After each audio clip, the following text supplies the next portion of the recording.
आम्ही साकूर पंढरा भागातून गोवंश हत्याला इकडे गाया जातात हे जातात, पण आधी गुलाब भोसलेचं लोकेशन घेतलं जातं हा कुठे, नाही तर गाई किंवा गाडी जायची विषय नाही.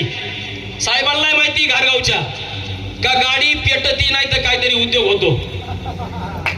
आणि साहेब याच्या पुढे सानवान देतो या ठिकाणी मी, या ठिकाणी